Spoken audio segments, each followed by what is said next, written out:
बिस्मिल्लाहिर्रहमानिर्रहीम। नाज़रीन अस्सलाम वालेकुम। मैं हूं आपका मेज़बान साबिर शाकिर वफाकी दारुल हुकूमत इस्लामाबाद से। कुछ ताज़ा तरीन ख़बरें हैं। ख़बरों का ताल्लुक़ पाकिस्तान की कौमी सियासत है और इस वक्त भी बावजूद कोशिश के इमरान ख़ान की हुकूमत जो कि जा चुकी है वही इस वक्त टॉप ट्रेंड है और इम्पोर्टेड हुकूमत नामंजूर, वो टॉप ट्रेंड इस वक्त बना हुआ है। इम्पोर्टेड हुकूमत नामंजूर, ये ट्रेंड टॉप ट्रेंड है।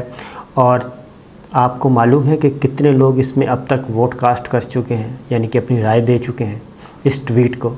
7 करोड़ से ज़्यादा लोग, 7 करोड़ से ज़्यादा लोग इस ट्रेंड को फेवरेट करके अपना हिस्सा डाल रहे हैं और अभी तक ये सिलसिला रुका नहीं है। और उसके पैरेलल कई सारे ट्वीट्स और ट्रेंड चलाने की कोशिश की गई और लफ्ज़ तोड़ने की कोशिश की गई, लेकिन नहीं टूट रहे। और इसके बावजूद कि गवर्नमेंट सख्त तरीन इक़दामात कर रही है और हुक्म भी मिल चुका है इदारों को, इदारे आज ख़ुद भी ये काम कर रहे हैं, लेकिन ये ट्रेंड ख़त्म नहीं हो रहा। उसके साथ साथ वज़ीर आज़म शहबाज शरीफ से मुलाकात की है आर्मी चीफ़ जनरल क़मर जावेद बाजवा ने, और ये मुलाकात बतौर वज़ीर आज़म उनकी पहली बाज़ाब्ता मुलाकात है, जिसमें एक तस्वीर भी रिलीज़ की गई। और उस तस्वीर में जनरल बाजवा साहब ने कैप नहीं पहनी हुई और इसका मतलब होता है कि सैल्यूट नहीं किया जाता। लेकिन ये तस्वीर जब जारी हुई, अब एक और बात सुनिए। ये तय हुआ था कि जब भी मिलिट्री लीडरशिप प्राइम मिनिस्टर से मिलेगी, आर्मी चीफ़ मिलेंगे या DGISI मिलेंगे या chairman joint chief of staff मिलेंगे, जब भी मिलिट्री लीडरशिप मिलेगी तो तस्वीर जारी नहीं की जाएंगी, ये तय हुआ। लेकिन कल तस्वीर जारी की गई और ये उसके पीछे क्या अमल कार फरमा है, सोच क्या थी?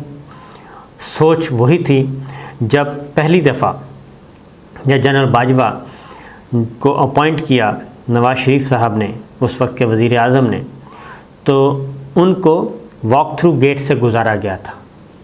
वॉक थ्रू गेट से उनको गुजारते हुए दिखाया गया और फिर जाहिर है उन्होंने सैल्यूट करना ही करना था नवाज़ शरीफ साहब को, उन्होंने सैल्यूट किया। और वो तस्वीर एक आम कैमरे से बना के वो जारी की गई थी, सोशल मीडिया पे डाल दी गई थी। और उसका मकसद ये था कि शरीफ फैमिली बताना चाहती थी कि जनाब ये है जो मिलिट्री लीडरशिप, ये है हमारे ताबे। तो एग्जैक्ट कल भी यही काम किया गया, लेकिन उसके नीचे जो कमेंट्स आए और जो सोशल मीडिया पे, डिजिटल मीडिया पे जो कुछ उसमें इज़हार ख्याल किया गया, वो खुदा की पनाह, और ऐसा पहले कभी भी मैंने नहीं देखा। अब ज़रा मैं आर्मी चीफ़ जनरल क़मर जावेद बाजवा साहब से और मिलिट्री लीडरशिप से इस वक्त मुखातिब हूँ कि ये सोचा है कि आप लोगों के साथ ये हुआ क्या है और ये किसने करवाया है। दानिस्ता हुआ, नादानिस्ता हुआ, जाने में हुआ, अनजाने में हुआ। जनरल परवेज़ मुशर्रफ के जाने के बाद कितनी मुश्किल से अफ़वाज पाकिस्तान का जो इमेज है वो बेहतर किया गया सोसाइटी में, पाकिस्तान के अवाम ने कितनी मुश्किल से। उस वक्त थे DGISPR जनरल आसिम सलीम साहब, और उसके बाद आए आसिफ गफ़ूर साहब, कितनी मेहनत से, और जनरल राहिल शरीफ आए थे उसके बाद, कैनी साहब के बाद। उसके बाद ये मामला सेट होना शुरू हुआ और इमेज बेहतर हुआ और पाकिस्तान के फ़ौज और पाकिस्तान के अवाम एक दूसरे के करीब आने लगे और एक दूसरे को बिल्कुल जिस तरह एक कौम की तरह एक ही सोसाइटी में एक ही सोसाइटी, एक ही मुआशरा होता है, वो हुआ था। और जनरल परवेज़ मुशर्रफ साहब के ज़माने में भी दहशतगर्दी के ख़िलाफ़ जंग चल रही थी और उसमें भी अफ़वाज पाकिस्तान हिस्सा ले रही थी, लेकिन कोई भी सपोर्ट नहीं कर रहा था, कोई भी सपोर्ट नहीं कर रहा था, इसलिए कि सारे समझते थे कि ये बेगानी जंग है और कोई संभालने वाला नहीं था। एबटाबाद तक पहुंच चुके थे जो शिद्दत पसंद दहशतगर्द जो हैं वो पहुंच चुके थे, और एक बिल्कुल उसके बाद फिर एक शख्स नहीं समझा, एक जो है वो शिद्दत पसंद नहीं संभाला जा रहा था। कितनी उसके बाद फिर लाल मस्जिद ऑपरेशन, उसके बाद मज़ीद इमेज ख़राब हुआ था। उस सारे के बाद ये सिलसिला बेहतरी की तरफ आया और उस दहशतगर्दी के ख़िलाफ़ जंग में हमारे पाक फ़ौज के अफसर और जवान यूनिफॉर्म पे नहीं निकलते थे पहन के बाहर आम पब्लिक प्लेसेस में। गाड़ियों के जो नंबर प्लेट्स हैं वो छुपा दिए जाते थे कि पता ना चले, क्योंकि लेफ्टिनेंट जनरल तक, मेजर जनरल तक को हिट किया गया था और निशाना बनाया जाता था, खुदकुश हमले होते थे, ये सब कुछ हो रहा था।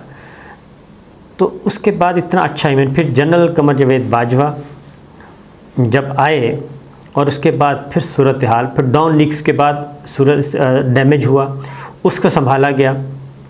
तो ये इतना अच्छा जा रहा था और बाजवा डॉक्ट्राइन पूरी दुनिया में जाना जाता था। प्रोग्राम्स हो रहे थे, बताया जाता था कियानी डॉक्ट्राइन, बाजवा डॉक्ट्राइन, ये बताया जाता था। ये सारी स्ट्रेटजी जो बना रही थी वो हावी थी। फिर ये हुआ क्या है आनन फानन, ये किसने साजिश की है कि वो जनरल बाजवा जो बाजवा डॉक्ट्राइन के नाम से जाना जाता था, उनकी स्पीचेस जानदार तकरीरें होती थीं 23 मार्च को, 14 अगस्त को, 6 सितंबर को, यौम शहदा पे, और बड़ा सेलिब्रेट किया जाता था। उस जनरल बाजवा की शोहरत को दागदार करने की किसने कोशिश की है और पाक फ़ौज के उस इमेज को किसने ख़राब करने की कोशिश की है, ये तीसरा फरीक है कौन, ये ज़रा तलाश करने की कोशिश करें, को सोचें कि हुआ क्या है आप लोगों के साथ। आप बहुत बड़े स्ट्रेटेजिस्ट हैं, बहुत बड़ी आपके पास इंफॉर्मेशन होती हैं, बहुत कुछ होता है, बहुत आला तरीन दिमाग हैं, बहुत थिंक टैंक्स हैं, बहुत कुछ है, और आपके पास इदारे हैं मुनज़्ज़म किस्म के, पूरी दुनिया से आपके पास इंफॉर्मेशन आती हैं। लेकिन आपके साथ हुआ क्या है?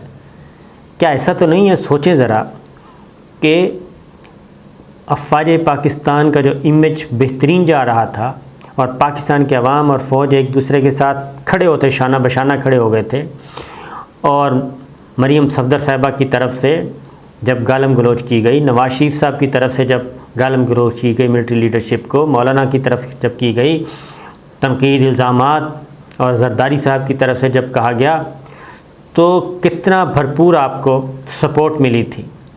और उस बयानिए की वजह से पीडीएम टूट गई, उस बयानिए की वजह से पीडीएम टूट गई, और उन्होंने कहा जी हम इस बयानिए के साथ नहीं, वोट को इज़्ज़त दो का नारा और अफ़वाज पाकिस्तान के साथ टकराओ।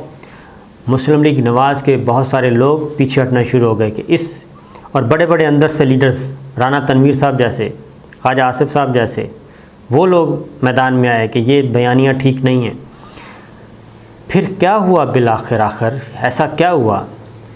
क्या ऐसा तो नहीं है कि ज़रा सोचें कि एक बाकायदा प्लानिंग के तहत अफ़वाज Pakistan, military establishment, military leadership के ख़िलाफ़ एक आता है, स्क्रिप्टेड प्लान आता है। जनरल याहिया के बाद, यानी कि जनरल याहिया को अगर आपने पाक फ़ौज को गाली देनी है, खुदा ना खासा, तो आप जनरल याहिया का नाम ले दें, सिंपली, कुछ भी नहीं है। और अगर फ़ौज को गाली देनी है, मिलिट्री डिक्टेटर का नाम ले दें, सिंपल, कुछ भी नहीं है। जनरल अयूब का नाम ले दें, जनरल याहिया का नाम ले दें, जनरल ज़िया का नाम ले दें, जनरल मुशर्रफ का नाम ले दें। 2008 से ले के आज तक, इस तहरीक अदमियात से पहले तक, 2008 से आज ये 22 चल रही है, और 14 साल हो गए, 14 साल से बेहतरीन जा रहा था।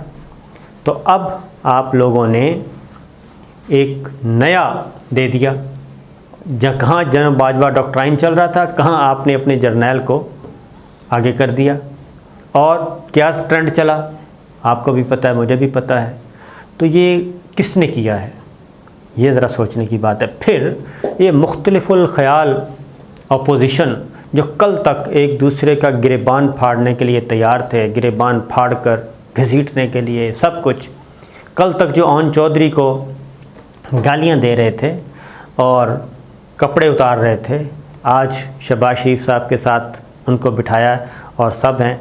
ये सारे कितने मुख्तलिफुल ख़याल, बिल्कुल मुख्तलिफ अक़ीदा, MQM पीपल्स पार्टी, MQM शरीफ फैमिली, अख्तर मेंगल साहब, नवाज़ शरीफ, ANP, BAP, ये सारे लोग, इन सब को, पीपल्स पार्टी, मुस्लिम लीग नवाज़, भुट्टो ख़ानदान, जरदारी ख़ानदान, जरदारी, इमरान भाई, इन सबको आखिर किसने इकट्ठा किया और इकट्ठा करके इसमें टारगेट किसको किया गया? क्या इमरान खान टारगेट हुआ है? इमरान खान तो एक पॉलिटिकल लीडर है, पॉलिटिकल पार्टी का हेड है, तहरीक अदम, उसने तो ज़िंदा रहना ही रहना है। ये असल टारगेट जो है, ये सारा प्रोजेक्ट जिसने भी किया है, स्क्रिप्ट किसने भी तैयार किया है, ये तीसरा फरीक कौन है, ये आप ज़हन में रखिए। तीसरा फरीक जो भी है वो है जो ये चाहता था कि अफवाज पाकिस्तान का जो इमेज बेहतर हो रहा है, जो ग्रास रूट लेवल पे और आवाम के साथ एक दूसरे के करीब हो रहे हैं, ये जो पार्टनरशिप चल रही है आवाम की और फ़ौज की और इमरान खान की और एक प्राइम मिनिस्टर की और सिविल मिलिट्री लीडरशिप जो आइडियल चल रहा है, उसको तोड़ा जाए। और इसकी बुनियाद फराहम हुई जनरल फैज़ की अपॉइंटमेंट से। जब उनको हटाया गया, उनका तबादला किया गया, तो क्या उसका कोलेटरल डैमेज इतना ज़्यादा होना था कि बिल्कुल उस स्पेस में जो कुछ हुआ वो स्पेस इतनी ज़्यादा दे दी गई? ये सोचने की बातें हैं। और मैं army chief general Qamar Javed Bajwa साहब से मुखातिब हूँ, DGI से मुखातिब हूँ कि इस पे सोचें ज़रा, ये हुआ क्या है आखिर, ये क्या आनन फानन किया गया। और अब फिर वही बात है कि 1.5 करोड़ ख़ानदान जो है इस वक्त, 1.5 करोड़ वोटर है ना, वो इस वक्त सड़कों पे अपने घरों में बैठा है। आप सोशल मीडिया पे, डिजिटल मीडिया पे सुने, बैतुल्लाह के सामने अगर कोई खड़ा है, रोज़ा रसूल सल्लल्लाहु अलैहि वसल्लम के सामने कोई खड़ा है, क्या वीडियोस रिकॉर्ड करके भेज रहा है। और फिर कल जो मुलाकात हुई आर्मी चीफ़ और शहबाज शरीफ साहब की, तो इसको भी ज़रा देखें कि ये सारे का सारा प्लान किसने बनाया और नीचे जो कुछ हो रहा है क्या हो रहा है। इवन उससे पहले एक मिसाइल का तजर्बा किया गया। पहले जैसे ही वो पेस्ट होती, ट्वीट आती थी, लोग इंतज़ार कर रहे होते थे, उसके बाद नीचे पाक फ़ौज जिंदाबाद के नारे लगाए जाते थे, अपना हैशटैग चलाया जाता था। वो यही लोग थे जो आपके फितरी इत्तेहादी थे और दिल से वो आपके साथ खड़े थे और वही सारा कुछ कर रहे होते थे। जो अब ज़ाहिर है जो लीडर के ख़यालात हैं, फॉलोअर्स उसके मुताबिक चलेंगे। अब पीपल्स पार्टी, मुस्लिम लीग नवाज़, मौलाना का कारकुन, ये तो आपको कहने से रहे, वो तो बल्कि आपको हर वक्त तनकीद का निशाना बनाते थे। तो ये एक चीज़। दूसरा, अब सोशल मीडिया पे क्या चल रहा है, इंडियन जर्नल क्या ट्वीट कर रहा है। उधर वो कहते हैं जी मोदी ने चौथा आर्मी चीफ़ अपॉइंट किया, इधर हमारे यहाँ चौथा वज़ीर आज़म अपॉइंट किया। ठीक है जी, ये चल रहा है। और टारगेट किसको किया जा रहा है, ये बात ज़हन में रखिए। ये टारगेट किसको किया जा रहा है? हमारे आर्मी चीफ़ को, जनरल बाजवा साहब को, उनको टारगेट किया जा रहा है बिल्कुल फोकस करके। पहले जनरल फैज़ साहब को टारगेट किया गया, अब जनरल बाजवा साहब को टारगेट किया जा रहा है। और मकसद क्या है? मकसद है फ़ौज के ख़िलाफ़ अवाम में दोबारा से नफ़रत पैदा करना। और क्योंकि 14 साल से कोई ऐसा हथियार नहीं था पाक फ़ौज के मुखालिफ अनासर के पास, वो खा इंटरनल थे खा वो एक्सटर्नल थे। लेकिन ये 14 साल के बाद हमने ख़ुद उनको एक ऐसा चीज़ दे दी है।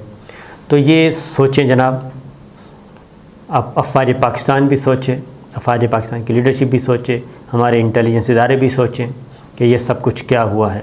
क्योंकि तहरीक अदम एतमाद आती रहती हैं, जाती रहती हैं, कोई इशू नहीं है। पॉलिटिकल लीडर चेंज होते रहते हैं, वज़ीर आज़म चेंज होते रहते हैं और मुल्क चलता रहता है। लेकिन इसके पीछे जो इस सारे इवेंट के सबसे बड़ा जो नुकसान हुआ है वो ये हुआ है। अभी भी मैं वही कहता हूँ कि वक्त है इस डैमेज को कंट्रोल करें, कोलेटरल डैमेज को, बजाय इसके कि हम नेगेटिविटी की तरफ जाएं और दूसरी तरफ मेहनत करें और ये साबित करने की कोशिश करें कि ये ऑर्गेनिक नहीं है, ये ट्रेंड चलाया जा रहा है, इसके लिए सॉफ्टवेयर इस्तेमाल किए जा रहे हैं, इसके लिए ये किया जा रहा है, इसके लिए वो किया जा रहा है। नहीं जनाब, वो सारे ट्विटर्स पे नज़र आ रहे हैं लोग, और लोग दिल गिरफ्ता हैं, दिल शिकस्ता हैं और अफसरदा हैं, हर्ट हैं, उनके दिल टूटे हैं। वो आप लोगों से प्यार करते हैं और ये करोड़ों लोग हैं जो आपसे प्यार करते हैं और वो सोच भी नहीं सकते। वो कहते हैं हम तसव्वुर नहीं कर सकते कि ये कुछ होगा कि जो गालियां देते थे, जो धमकियां देते थे, जो ट्रेंड चलाते थे और खुलेआम चलाते थे, तो वो लोग जो हैं उनको आप इक़्तिदार में आने देंगे और उनसे मुलाकातें करेंगे, उनको सैल्यूट करेंगे। ये लोग नहीं बर्दाश्त कर रहे और इस आवाज़ को समझें।